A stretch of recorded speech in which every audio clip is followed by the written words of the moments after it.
What is up, guys? This is Corey and Paul. Yes, coming to you live, second day of the week. About to kick this devotion off. 6 o'clock in the morning it is, and tired. We are. Corey, who normally wears a hoodie.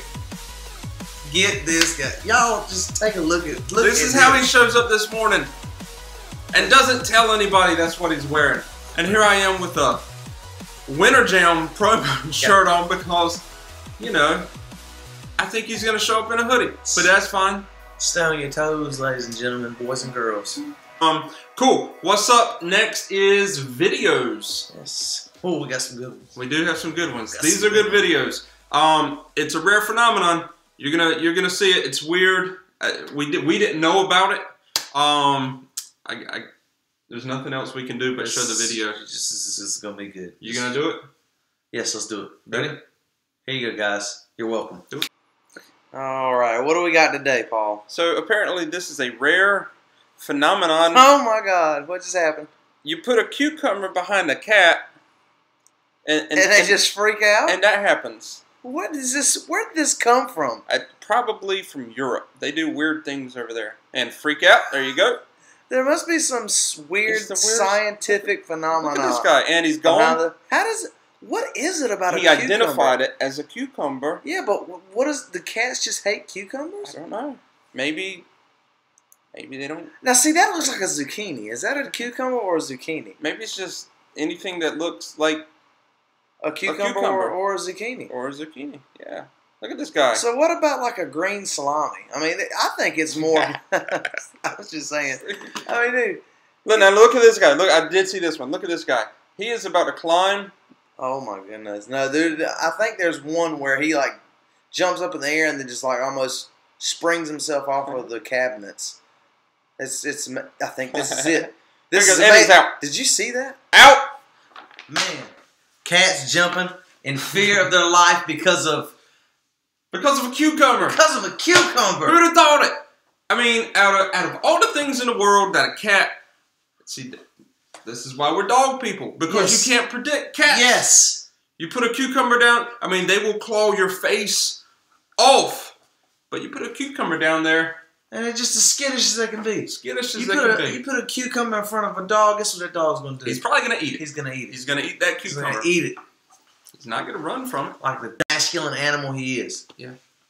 Man's best friend. That's right. Cat will claw your face and run from a cucumber. Tear it up. Let's do it. All right, let's do it. Devotion for today. Yes, yes, yes. What a good one it is. It is a good one. Ooh, guys, we got a good story for you, and this is something that really, really hits home.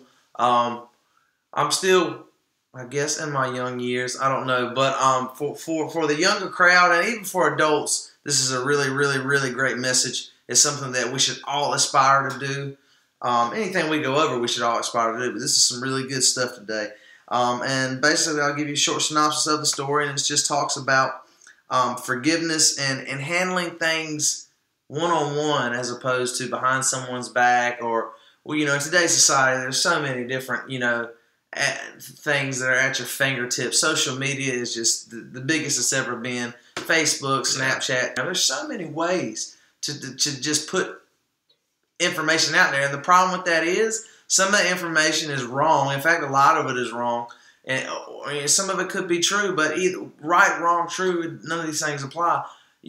They're not always the best ways to get that information out there. Sometimes it's like, I love to say, use your lips and use spoken word, you know. Yeah. But how about the story? You ready to read from it? I'm excited about this story because, like you said, a lot of things can get blown out of proportion so quick. Yeah. And then you go back to the root cause, and it weren't even true in the first place. And in high school, middle school, high school, even adults who are watching this are like, you know, that's happened to me. I mean, that's happened to me. Happens all the time. And then there's this huge, big cloud of problems wrapped around something that ain't even true to begin with. And, you know, maybe sometimes it is true. How do you deal with that? Well, we're going to go over that in the next 6 or 7 minutes. So, yeah, let's get started. We're going to give you a crash course on how to deal with this. You're going to be pros. You're going to be pros. So, the scripture which Paul will go over is from Matthew chapter 18, verses 15 through 35. This is where the story and this message is going to be pulled out of. And the story for today goes, tune in. When I was in high school, we aired our grievances against each other at the lunch table. Sometimes, if the situation was really intense, we passed notes during class, outlining a particular offense and garnering support for our side. Unless we really managed to sort out the crisis before the final bell rang, the saga continued to play out over the phone that evening. Facebook rants, slanderous text messages, compromising Snapchats, and twisted tweets. Although the avenues for dealing with conflict have changed since the 1980s, the results have not. Misinformation, hurt feelings, damaged relationships, ruined reputations, scarred psyches. The list of disastrous consequences is long. That's why Jesus outlined a better way in today's verses. Let's zero in on level 1. If you have an issue with someone, don't take it to social media. Instead, discuss it in private, just between the two of you. Wow. Now, and you know what? Normally we would discuss here, and instead of straight discussing right out the gate, let's go and read the verse, read what Jesus has to say about it, and then we'll discuss, because it rolls right into it. So there's a long text. We don't have time for the entire text. We are going to hit the major high points because there's a little lull in the middle. So we're going to be Matthew chapter 18, 15 through 35, but we're going to be hitting 15, 16, then we're going to bump back in verses 21 through 25. And it says, so in verse 15 it says, if your brother sins against you, go and tell him his fault, between you and him alone. If he listens to you, you have gained a brother. But if he does not listen, take one or two others along with you, that every charge may be established by the evidence of 2 or 3 witnesses. Then we're skipping down, and this is the parable of the unforgiven servant, for those who know. It says in verse 21, then Peter came up to him and said to him, Lord, how often will my brother sin against me, and I forgive him? As many as 7 times, he asked. And Jesus said to him, I do not say to you 7 times, but 70 times 7.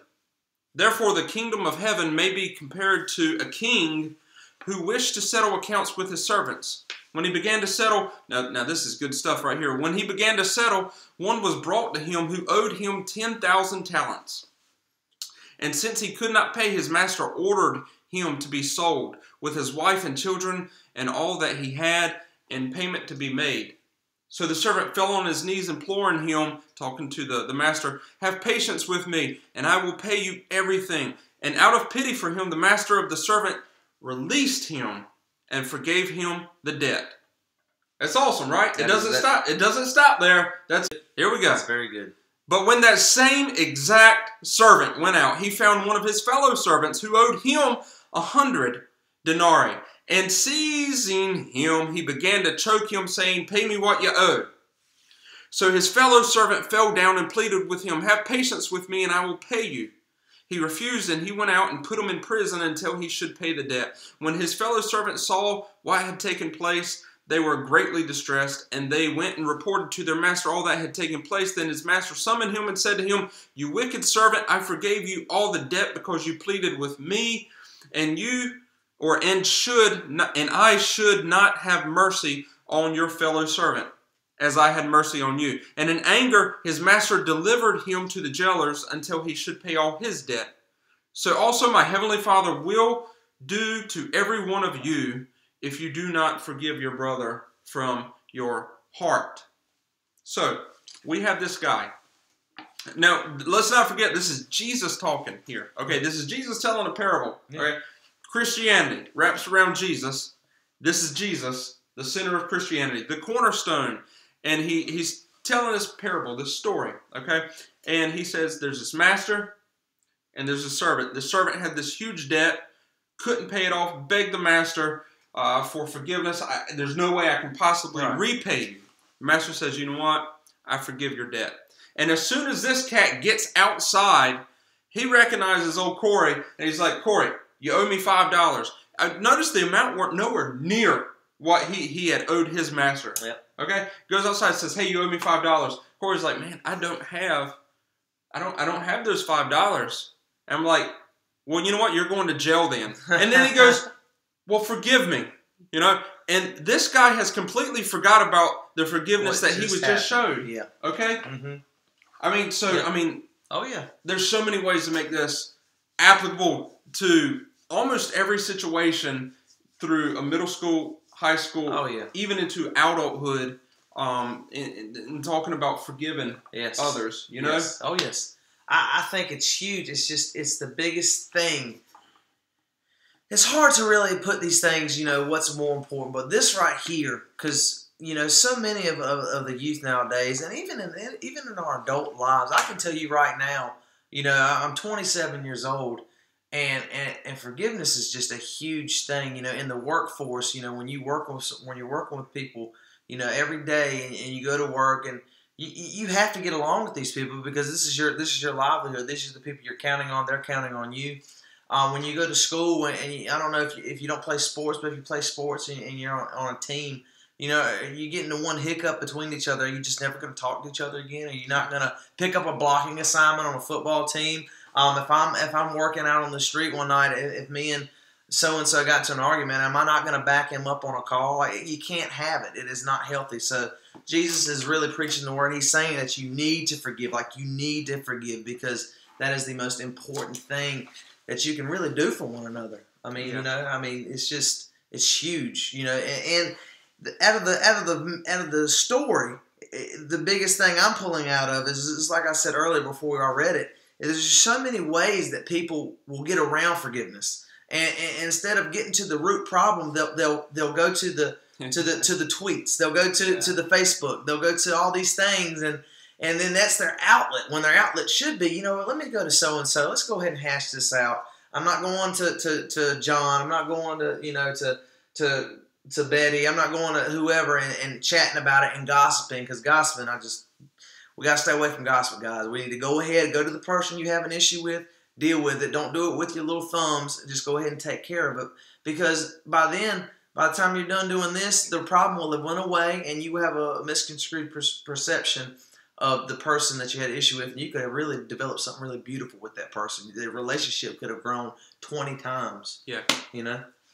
We sometimes can surround ourselves with a lot of frivolous things, stuff that don't matter. And right out the gate, in the passage we read tonight, he says, okay, if there's a problem with somebody or an issue with something, go to him directly.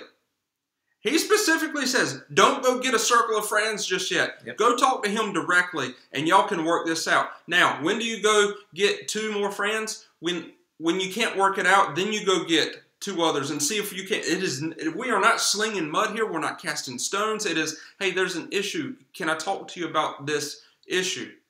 Don't get on social media. Don't get to plastering things all over Facebook, and saying bad things and trying to get your posse together, to rally up the troops, to take somebody down. Go to them in person. Okay, if we're going to be Christians and live biblically, go to them in person and say, hey, this kind of upset me. What can we do about this? How can we resolve this situation out of love? Everything we're supposed to do is supposed to be out of love. And something that's good right there. That's a great example, Paul. I think the one thing I just pulled out, actually 2, but one before you even said that. One thing I think that you need to, when you go to that person, is don't automatically expect. I think that's the issue. Don't expect that I'm going to get this. I'm going to get this out of them, and that's the way it's going to be. Don't have that mentality, because you'll let yourself down almost 9.9 times out of 10. Go into it with that attitude of, we're going to resolve this issue. I don't know how, but we will feel better about it when we get done talking about it. That's number 1. Number 2, and even though it's not number 1, it's the most important thing, is out of the verse you read, what did he say? He said, not 7, but 7 times 70. Yeah. Was that the correct? Yeah. That's crazy, because that's saying so much. And you know what it's saying? Get ready, because guess what? This is going to blow your mind. Your best friends, the people you love the most, they will let you down at some point. It happens. Now, not in huge ways, but we're all human beings. Yep. Okay, none of us are perfect. And when I say let down, they may have been 5 minutes late for something. Who knows? Could have been something so small. But people will let you down, and the best thing you can do is to what? Yep, forgive them. Forgive them, because there's no point in carrying it. Just move on. Get it done, people. Yep.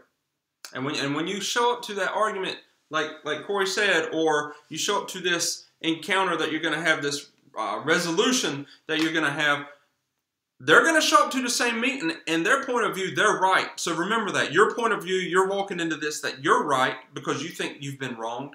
Well, they may think the same thing. Maybe they think they've been wronged. Okay, so somewhere in the middle is where you're going to have to meet in a lot of conversations that you're going to have. So just keep that in mind also. And to end this thing, what if Jesus said, you know what? Paul Armstrong and Corey Smith is not worth saving. I don't feel like forgiving them. And just like that, wow, who are we supposed to live like? Yeah. You know? We're supposed to represent him, live like him, and just mimic as much and as best as we can Amen. His life. Amen. That was so really good. let's do that. Okay, let's go out this Tuesday. Let's go out this Tuesday and let's be ambassadors for Christ. And if there's a grudge that you're holding against somebody, and you know if you're holding a grudge against somebody because you might, you're probably on their Facebook with your other phone because you're watching us right now, and you're going back and forth, or Instagram, you're like, scrolling through. Hey, solve it. Okay, lovingly solve it. We challenge you to forgive someone today. Go out and forgive someone. Yes, that'd be awesome. Go out and admit you're wrong, even if you don't know if you are. Just admit you're wrong. Just something small. Hey man, I'm sorry that you were right the other day about that question on that test. I forgive you. And whatever. Let's do this. Get it. Hey, it is Tuesday. Have a good Tuesday. The weather's supposed to be awesome in the 60s and sunny, so go on and get a tan, whatever it is you're going to do. And we will see you right here. Well, not here because we are not where we normally are. In the studio. We will see you in the studio tomorrow morning at 6. Wednesday morning, 6 a.m. Thank you guys for tuning in. God bless you. You're Thank awesome. you. Love you. Hey, and all this content comes from Randall House. You notice we changed the intro. Randall House D6 is curriculum. We subscribe to it. It is awesome, man. It is good stuff. We're reading directly from it. So if you want to be a part of that, if you want to get one of these magazines we're reading from, let us know or contact them directly at their website. Okay? So, happy Tuesday. We'll see you Wednesday. Yes, we will. And that's it. Later. Bye, guys.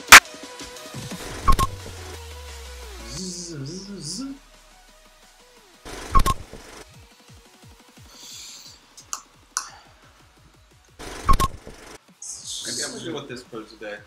Like a little laid back and then kind of out there. Sporting winter jam. Maybe that'd be better. Yeah. I bet you won't put that in bloopers. No.